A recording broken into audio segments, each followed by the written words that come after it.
20 मार्च विज्ञान के पेपर में ये प्रश्न छप चुके हैं, इनसे बाहर कुछ नहीं आएगा। नमस्कार प्यारे बच्चों, स्वागत आप सभी का आपके अपने YouTube चैनल में। अगर आप राजस्थान बोर्ड कक्षा 10th के स्टूडेंट हैं तो इस वीडियो को आपको कंप्लीट देखना है। और 20 मार्च को जो आपके साइंस का पेपर होने वाला है, इस वीडियो से आपके पूरा पेपर आने वाला है। जो क्वेश्चंस मैं आपको बता रहा हूं, इन क्वेश्चंस के अलावा आपको कुछ भी नहीं पढ़ना है, पूरा पेपर इनमें से ही आपके आने वाला है। और अगर आपने पूरा जितने भी क्वेश्चंस मैं आपको बता रहा हूं, अगर आपने सारे क्वेश्चंस अच्छे से आपने तैयार कर लिए तो कल वाले पेपर में 20 मार्च विज्ञान वाले पेपर में आप पूरा 80 मार्क्स है वो फोड़ सकते हैं। एक भी मार्क्स है वो आपका कटने नहीं दूंगा। और सभी प्रश्नों के उत्तर सहित इस वीडियो के अंदर मैं आपको बताने वाला हूं, तो वीडियो को कहीं पर भी आपको स्किप नहीं करना है, वीडियो को आपको कंप्लीट देखना है। और साथ साथ में आपको अपनी नोटबुक में जो चीजें मैं नोट करवा रहा हूं, जो क्वेश्चंस में नोट करवा रहा हूं, वो साथ साथ में आपको नोट करना है। ओके। और इस वीडियो में आप सभी बच्चों के लिए एक खुशखबरी है, तो इस वीडियो में मैं आपको बताने वाला हूं। इस वीडियो के अंत में भी आपको बता सकता हूं, मैं इस वीडियो के बीच में भी बता सकता हूं, फर्स्ट में भी बता सकता हूं, तो वीडियो को आपको कहीं पर भी स्किप नहीं करना है। तो देखिए 20 मार्च विज्ञान के पेपर में ये प्रश्न आपके छप चुके हैं और यहां पर देखिए इनसे बाहर आपके कुछ भी नहीं आने वाला है, यानी कल वाले पेपर में आपको फोड़ना है। और यहां पर देखिए सबसे पहले मैंने फर्स्ट क्वेश्चन लिया है कि वातावरण में लोहे पर भूरी परत चढ़ना, यानी क्वेश्चन में आ गया आपके कि वातावरण में लोहे पर भूरी परत चढ़ना कौन सी मेथड है, कौन सी प्रक्रिया है। और तो आपका आंसर क्या होगा प्यारे बच्चों, आपके संक्षारण होगा। और अगर आपको पूछा जाए कि वातावरण में चांदी के ऊपर काली परत चढ़ना, वातावरण में चांदी के ऊपर काली परत चढ़ना, तब भी क्या होगा, आपके संक्षारण होगा। और अगर आपको प्रश्न पूछता है कि वातावरण में तांबे के ऊपर हरी परत चढ़ना, तब भी क्या होगा, आपके संक्षारण होगा। तो इन तीन कंडीशन है, इसमें तीनों कंडीशन आपके तैयार करनी है, तीनों को आपको याद रखना है कि वातावरण में लोहे पर भूरी परत चढ़ना भी संक्षारण है, और चांदी के ऊपर काली परत चढ़ना भी संक्षारण है, और तांबे के ऊपर हरी परत चढ़ना भी क्या है, आपके संक्षारण है। यानी जितने भी आपके मल्टीपल चॉइस है, जितने भी रिक्त स्थान वाले प्रश्न है, जितने भी अति लघुतरात्मक हैं और जितने भी आपके निम्नात्मक है, जितने भी आपके लघुतरात्मक हैं, यानी पूरा पेपर है उसका खुलासा हम करने वाले हैं इस वीडियो में। और कल फोड़ना है आपको। सेकंड है आपके कि किसी पदार्थ अक्ष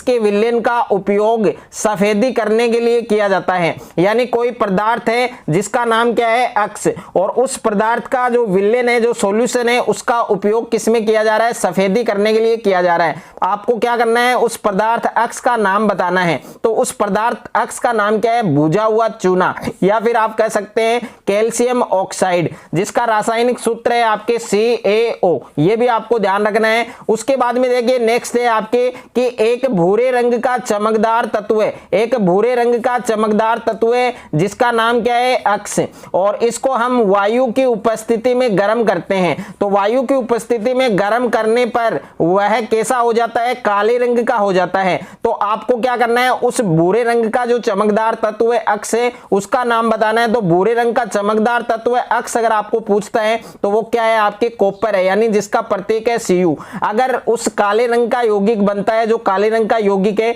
उसका अगर नाम आपसे पूछा जाता है तो आप क्या लिखेंगे, कॉपर ऑक्साइड, जिसका रासायनिक सूत्र है आपके CuO। उसके बाद में देखिए नेक्स्ट है आपके कि श्याम श्वेत फोटोग्राफी में किस यौगिक का उपयोग किया जाता है। तो श्याम श्वेत फोटोग्राफी में किस यौगिक का उपयोग किया जाता है, आपके AgBr, यानी सिल्वर ब्रोमाइड, जिसका रासायनिक सूत्र है आपके AgBr, और हिंदी में आपको क्या लिखना है, सिल्वर ब्रोमाइड। उसके बाद में नेक्स्ट है आपके कि चिप्स बनाने वाली चिप्स की थैली में, यानी चिप्स बनाने वाली चिप्स की थैली में कौन सी गैस युक्त कर देते हैं, ताकि उपचयन न हो, यानी वो खराब न हो सके। तो उसके लिए हम कौन सी गैस उसमें युक्त करते हैं, नाइट्रोजन गैस, जिसका प्रतीक है आपके N2। उसके बाद में नेक्स्ट है आपके कि धातुओं के ऑक्साइडों की जो प्रकृति होती है, जो नेचर होती है, वो कैसी होती है, क्षारीय होती है। यानी धातुओं के जो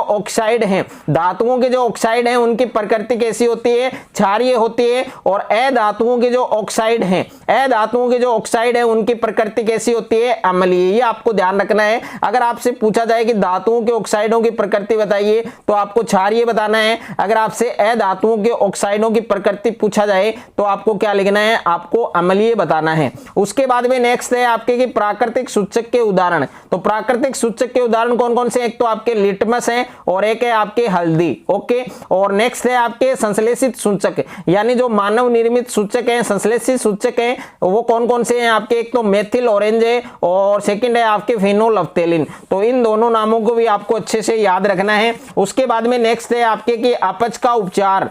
यहां पर आप देख सकते हैं कि अपच का उपचार करने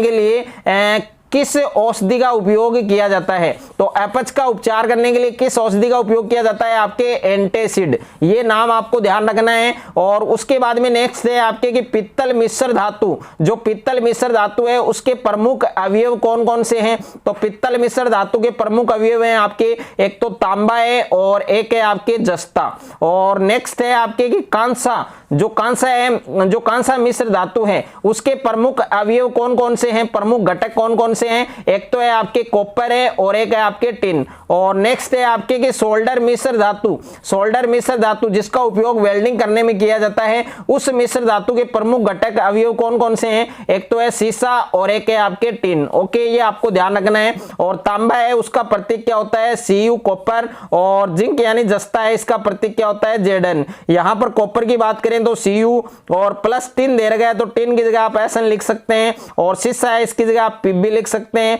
प्लस टिन का आपको पता है Sn। तो ये भी आपको ध्यान रखना है। और उसके बाद में नेक्स्ट है आपके कि कमरे के ताप पर द्रव होती है। तो कमरे के ताप पर कौन सी धातु है वो आपकी द्रव अवस्था में पाई जाती है, तो पारा या मरकरी, जिसका प्रतीक क्या है आपके Hg। उसके बाद में है चाकू से आसानी से काटा जा सकता है, जिन्हें चाकू से हम आसानी से काट सकते हैं, जो मुलायम है उनको हम क्या कहते हैं, एक तो है आपके लिथियम और एक है आपके सोडियम और एक है आपके पोटेशियम। तीनों नाम आपको याद रखने हैं। और उसके बाद में नेक्स्ट है आपके उष्मा की सबसे अच्छी चालक होती है।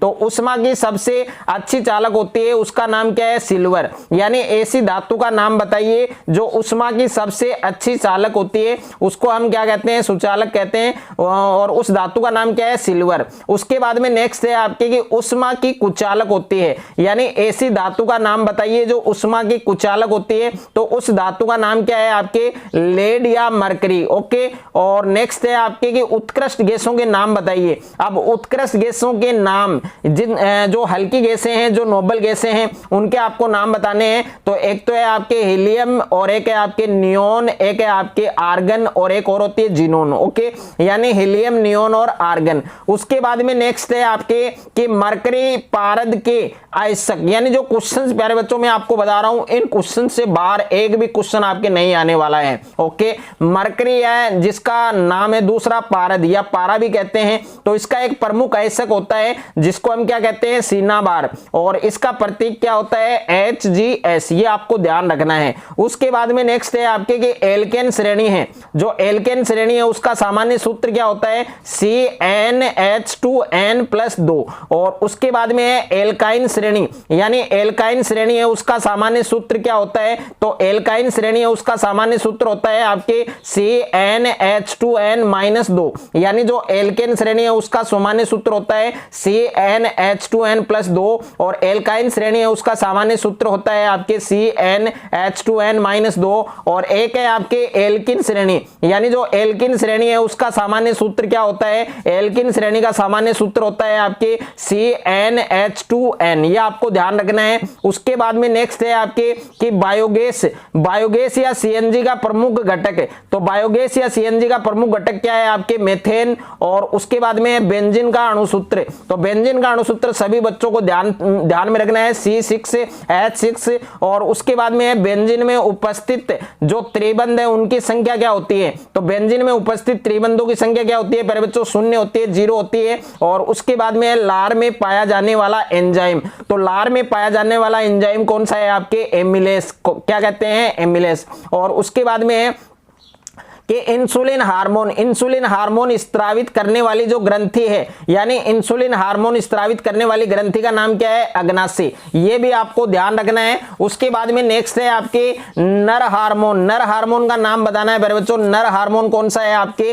तो नर हार्मोन का नाम आपको बताना है। तो नर हार्मोन है आपके टेस्टोस्टेरोन। ओके, और उसके बाद में मादा हार्मोन, तो मादा हार्मोन कौन सा है आपके? एस्ट्रोजन। और उसके बाद में नेक्स्ट है आपके कि हार्मोन की क्रिया को, हार्मोन की जो क्रिया है उसको किस क्रिया विधि के द्वारा नियंत्रित किया जाता है, कंट्रोल किया जाता है? तो उस क्रिया विधि का नाम है आपके पूर्णभरण। और उसके बाद में है अमीबा में प्रजनन विधि का नाम आपको बताना है। तो अमीबा में प्रजनन विधि का नाम क्या है आपके? द्विखंडन। और उसके बाद में नेक्स्ट है कि प्लाज्मोडियम में किस प्रकार का विखंडन पाया जाता है? तो प्लाज्मोडियम में किस प्रकार का विखंडन पाया जाता है? बहुखंडन पाया जाता है। ये आप सभी बच्चों को ध्यान रखना है। और उसके बाद में आनुवंशिकी के जनक, यानी आनुवंशिकी का जो जनक है वो कौन है? तो आनुवंशिकी का जनक है आपके ग्रेगर जॉन मेंडल। और उसके बाद में है आनुवंशिक लक्षणों, आनुवंशिक जो लक्षण है उनका नियंत्रण करने वाली जो यूनिट होती है, जो इकाई होती है, वो क्या कहलाती है? जीन कहलाती है। यानी आनुवंशिक लक्षणों का नियंत्रण करने वाली इकाई को क्या कहते हैं? जीन।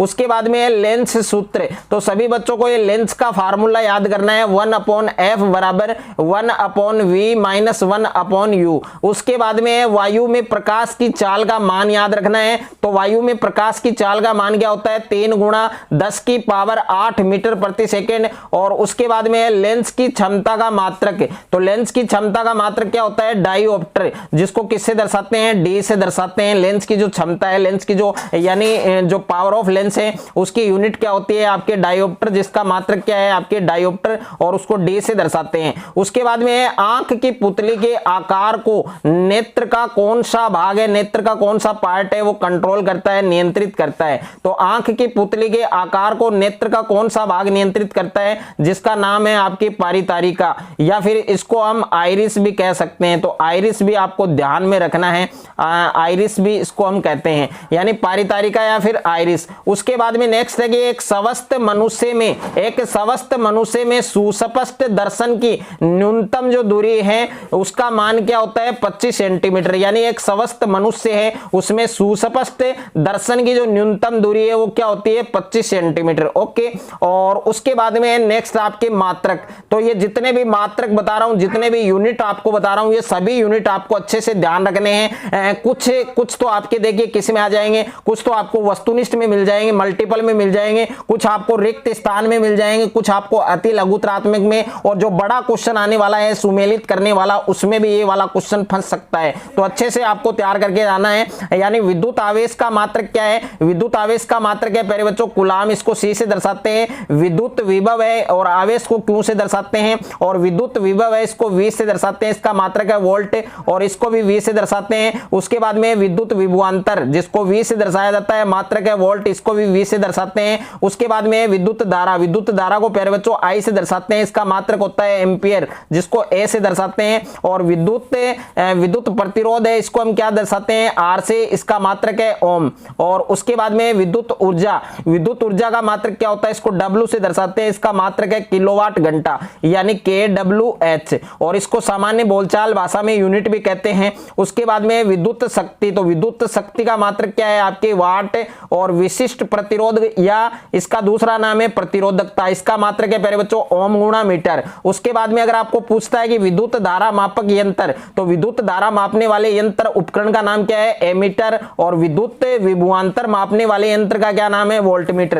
प्यारे बच्चों ये भी आपको अच्छे से ध्यान देना है। उसके बाद में देखिए नेक्स्ट है आपके कि एक कूलाम आवेश। प्यारे बच्चों एक कूलाम आवेश, यानी एक कूलाम आवेश है उनमें इलेक्ट्रॉनों की जो संख्या है वो क्या होती है? तो प्यारे बच्चों एक कूलाम आवेश है उसमें इलेक्ट्रॉनों की संख्या है, उसका मान क्या होता है? 6.25 × 10⁸ इलेक्ट्रॉन। उसके बाद में नेक्स्ट है आपके कि 1 kWh, यानी जिसको यूनिट कहते हैं, उसमें जूल कितने होते हैं? 3.6 × 10⁶ जूल। उसके बाद में परिनालिका के भीतर सभी बिंदुओं पर, यानी जो परिनालिका है उसके भीतर सभी बिंदुओं पर चुंबकीय क्षेत्र क्या होता है? एक समान। ये भी आपको ध्यान रखना है। और विद्युत परिपथों की लघुपथन अथवा अति भारण के कारण होने वाली हानि से सुरक्षा की सबसे महत्वपूर्ण कड़ी है, युक्ति है, वो क्या कहलाती है? फ्यूज कहलाती है। है। और उसके बाद में चुंबक के सजातीय ध्रुवों में जो परस्पर क्या होता है, प्रतिकर्षित होता है। और चुंबक के जो विजातीय ध्रुव हैं उनमें परस्पर क्या होता है, तो चुंबक के विजातीय ध्रुव में परस्पर होता है आकर्षित, ये भी ध्यान रखना है। उसके बाद में पूछा जा सकता है कि विद्युत परिपथ में विद्युत धारा की उपस्थिति संसूचित करता है। तो विद्युत धारा में जो विद्युत परिपथ है उसमें विद्युत धारा की उपस्थिति है वो कौन संसूचित करता है, गैल्वेनोमीटर। ओके, ये आपको ध्यान रखना है। उसके बाद में ऊर्जा का प्रवाह होता है, तो ऊर्जा का प्रवाह होता है प्यारे बच्चों आपके एक दिशिक। और उसके बाद में है पारितंत्र के जैव घटक का उदाहरण, तो पारितंत्र के जैव घटक का उदाहरण है आपके सूक्ष्म जीव और पौधे, और उसके बाद में है प्राणी। और उसके बाद में नेक्स्ट है वायुमंडल में ओजोन की मात्रा में, वायुमंडल में ओजोन की मात्रा में तीव्रता से गिरावट का मुख्य कारक किसे माना गया है, CFC को माना गया है, क्लोरोफ्लोरोकार्बन को माना गया है। और उसके बाद में है गंगा कार्य परियोजना, गंगा कार्य परियोजना की शुरुआत कब हुई, 1985 में। और उसके बाद में प्राकृतिक पारितंत्र का उदाहरण क्या है, तो प्राकृतिक पारितंत्र का उदाहरण है तालाब, झील और वन। और उसके बाद में कृत्रिम पारितंत्र का उदाहरण क्या है, बगीचा, खेत, जल जीवशाला। और जो जल जीवशाला है उसको हम एक संतुलित पारितंत्र भी कहते हैं, ये भी आपको ध्यान रखना है। उसके बाद में है प्यारे बच्चों आपके अति लघुतरात्मक प्रश्न, लघुतरात्मक, दीर्घोत्तरात्मक और निम्नात्मक। एक भी क्वेश्चन बाहर से नहीं आने वाला है, जितना भी मैं इस वीडियो के अंदर बता रहा हूं, जितने भी क्वेश्चंस बता रहा हूं वो सारे क्वेश्चंस आपको नोट करने हैं और सारे क्वेश्चंस आपको पढ़ने हैं, क्योंकि कल का जो पेपर है साइंस का 20 मार्च को, उसमें आपको पूरे 80 मार्क्स हैं वो फोड़ने हैं। तो देखिए इसमें पहला क्वेश्चन मैंने क्या लिया है, विस्थापन अभिक्रिया और द्विविस्थापन अभिक्रिया। इसको पढ़ लेना प्यारे बच्चों, कल पेपर में 100% आपको मिलेगी।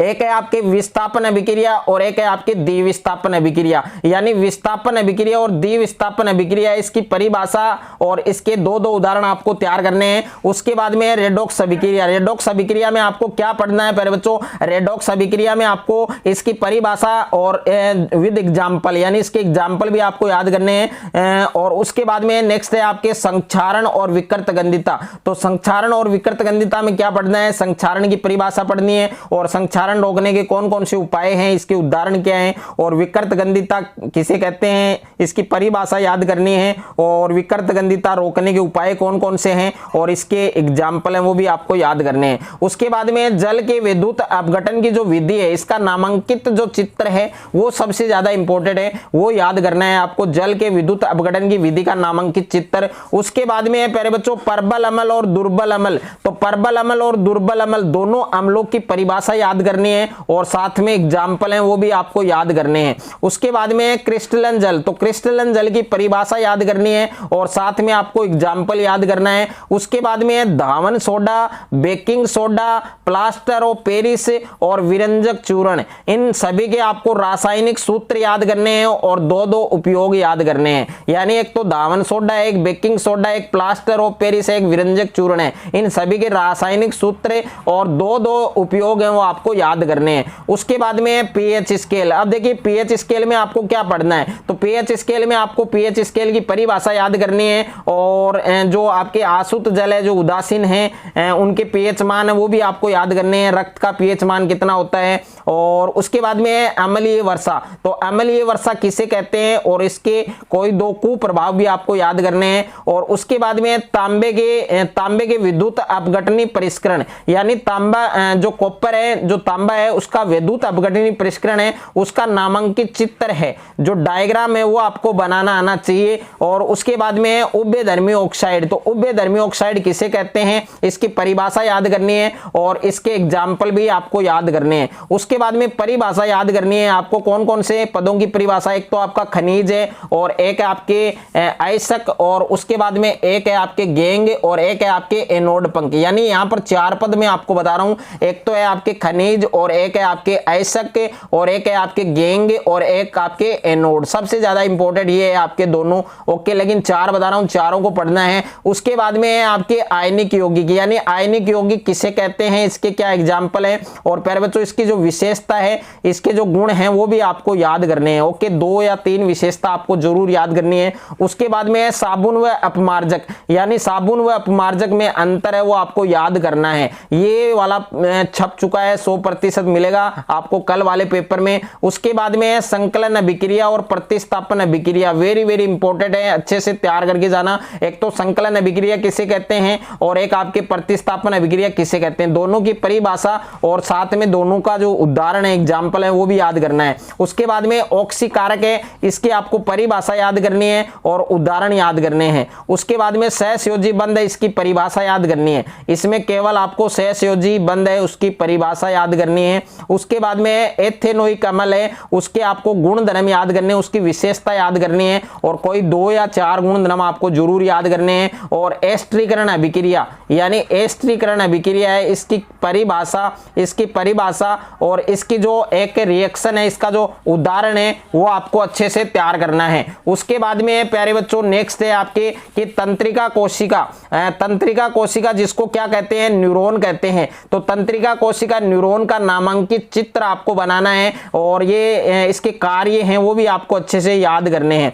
यानी एक तो तंत्रिका कोशिका है न्यूरॉन, जिसको न्यूरॉन कहते हैं, इसका डायग्राम आपको बनाना आना चाहिए और इसके 2 कार्य आप याद कर लेना। उसके बाद में है वृक्काणु का नामांकित चित्र, यानी वृक्काणु का नामांकित चित्र आपको बनाना आना चाहिए और मूत्र निर्माण प्रक्रिया है वो भी आपको आनी चाहिए। उसके बाद में नेक्स्ट आपके मानव उत्सर्जन तंत्र का नामांकित चित्र आपको आना चाहिए। और उसके बाद में लसिका किसे कहते हैं, लसिका की परिभाषा और इसके 2 कार्य आपको याद करने हैं। उसके बाद में प्यारे बच्चों धमनी व सीरा में अंतर और एक है वायवीय श्वसन और अवायवीय श्वसन में अंतर। उसके बाद में रक्तदाब क्या है, यानी रक्तदाब की परिभाषा याद करनी है और यह किस यंत्र से मापा जाता है यह भी आपको याद रखना है। उसके बाद में कृत्रिम वृक्क जिसका दूसरा नाम है अपोहन क्या है, इसकी परिभाषा याद करनी है और इसका 1 या 2 उपयोग भी आपको याद करने हैं। उसके बाद में प्यारे बच्चों प्रतिवर्ती क्रिया और प्रतिवर्ती चाप दोनों को पढ़ लेना, दोनों की जो डेफिनेशन है, एग्जाम्पल है वो याद कर लेना।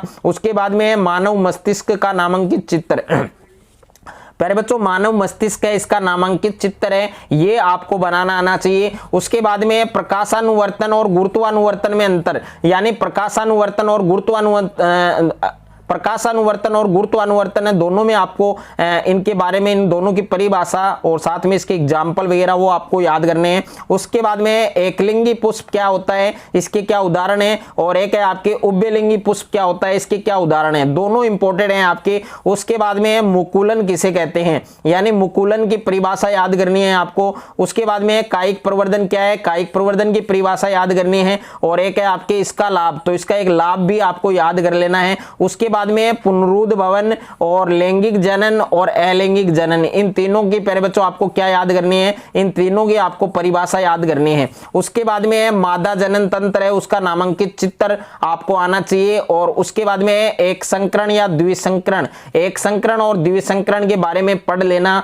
और उसके बाद में मेंडल के 3 नियम आपको याद होने चाहिए। उसके बाद में मानव में लिंग निर्धारण, जो मानव में लिंग निर्धारण है वो आपको पता होना चाहिए, आना चाहिए। और उसके बाद में उत्तल दर्पण और अवतल दर्पण, दोनों दर्पण के आपको 2-2, 3-3 उपयोग याद कर लेने हैं। उसके बाद में अवतल दर्पण के मुख्य फोकस की परिभाषा याद करनी है। और उसके बाद में प्यारे बच्चों प्रकाश के परावर्तन के नियम, यानी प्रकाश का जो परावर्तन है उसके नियम याद करने हैं। और लेंस की जो क्षमता है, लेंस की क्षमता का मात्रक और इसकी परिभाषा याद कर लेनी है। उसके बाद में प्यारे बच्चों नेक्स्ट है आपके, नेक्स्ट आप देख सकते हैं कि आंख के मुख्य दोषों का वर्णन। तो आंख के 3 दोष हैं, तीनों दोषों के नाम आपको याद होने चाहिए और तीनों दोषों का क्या कारण है, क्या रीजन है, उसके निवारण के उपाय हैं वो भी आपको याद करने हैं। उसके बाद में नेक्स्ट है प्यारे बच्चों कि प्रिज्म कोण व विचलन कोण, दोनों कोण की परिभाषा याद करनी है। यानी एक तो प्रिज्म कोण है और एक विचलन कोण, दोनों कोण की परिभाषा याद करनी है। उसके बाद में इंद्रधनुष के बनने की प्रक्रिया का वर्णन कीजिए और इसका जो डायग्राम है इंद्रधनुष वाला वो भी आपको आना चाहिए। उसके बाद में आंख की समझन क्षमता, यानी एक तो आंख की समझन क्षमता है और दूसरा है आपकी दृष्टिप्रास। प्यारे बच्चों इन दोनों की आपको क्या याद करनी है, दोनों की परिभाषा याद करनी है, ओके। और उसके बाद में स्वच्छ आकाश का रंग वो नीला क्यों होता है, क्या कारण है वो आपको बताना है। और उसके बाद में विशिष्ट प्रतिरोध जिसका दूसरा नाम है प्रतिरोधकता, इसकी परिभाषा याद करनी है, इसका मात्रक मैंने ऑलरेडी बता दिया है आपको। उसके बाद में ओम का नियम, तो ओम का नियम आपको याद करना है। और उसके बाद में समांतर क्रम में समांतर क्रम में संयोजित 3 प्रतिरोधक आपको दे रखे हैं, R1, R2 और R3 के तुल्य प्रतिरोध यानी कुल प्रतिरोध R के लिए आपको सूत्र स्थापित करना है। उसके बाद में चालक का प्रतिरोध किन किन कारकों पर निर्भर करता है वो आपको बताने हैं। उसके बाद में फ्लेमिंग का दक्षिण हस्त अंगुष्ठ नियम लिखना है यानी दाएं हाथ का नियम बताना है। उसके बाद में चुंबकीय क्षेत्र की परिभाषा और इसकी 4 विशेषताएं आपको याद करनी है। उसके बाद में किसी धारावाही प्रणालिका के भीतर और उसके चारों ओर चुंबकीय क्षेत्र रेखाओं को प्रदर्शित करने के लिए जो उपयुक्त चित्र है, जो डायग्राम है वो आपको बनाना है। उसके बाद में नेक्स्ट है कि किसी क्षण चुंबक के चारों ओर चुंबकीय क्षेत्र रेखाओं का जो चित्र है वो आपको बनाना आना चाहिए। और खाद्य श्रृंखला को परिभाषित कीजिए, इसकी परिभाषा लिखनी है। और पारितंत्र में ऊर्जा प्रवाह है उसको आरेख चित्र की सहायता से आपको समझाना है। यानी अलग अलग क्वेश्चन है आपके। और उसके बाद में कचरा निपटान की समस्या कम करने के तरीके, तो 2 तरीके आपको याद करने हैं। उसके बाद में परिभाषित यानी किसकी किसकी आपको परिभाषा याद करनी है, तो एक तो आपके जैव निम्नीकरणीय और एक आपके अजैव निम्नीकरणीय और एक आपके पारितंत्र, यानी 3 पदों की परिभाषा मैंने आपको बताई। एक तो जैव निम्नीकरणीय, एक आपके अजैव निम्नीकरणीय और एक आपके पारितंत्र। और प्यारे बच्चों खुशखबरी क्या है, इन सभी प्रश्नों के जो उत्तर है वो आपको कहां पर मिलेंगे, तो डिस्क्रिप्शन में मैंने एक लिंक दिया है आपको व्हाट्सएप ग्रुप का, तो उस लिंक पर क्लिक करके आप ज्वाइन हो सकते हैं। तो कुछ ही देर में आपको इस ग्रुप में इन सभी के उत्तर PDF हैं वो आपको मिल जाएंगे। वहां से आप इनके PDF डाउनलोड करके अच्छे से आप इनको तैयार करें, क्योंकि इनके अलावा आपके एक भी क्वेश्चन है वो कल वाले पेपर में 20 मार्च वाले साइंस के पेपर में नहीं आने वाला है। जितने भी क्वेश्चंस मैंने बताए हैं इनके अलावा एक भी क्वेश्चन नहीं आएगा आपके। और अगर आपने इन सारे क्वेश्चंस को अच्छे से तैयार कर लिया तो विज्ञान के पेपर में कल जो साइंस का पेपर है उसमें आप पूरे 80 मार्क्स फोड़ सकते हैं। पूरे 80 नंबर लाने से आपको कोई भी नहीं रोक सकता है। फिर बच्चों अगर आपको ये वीडियो अच्छा लगे तो वीडियो को आप ज्यादा से ज्यादा बच्चों के साथ शेयर करें, ज्यादा से ज्यादा वीडियो को लाइक करें। और चैनल पर आप नए हैं तो चैनल को आप सब्सक्राइब कर लीजिए और साथ में नोटिफिकेशन बेल को प्रेस कर लीजिए।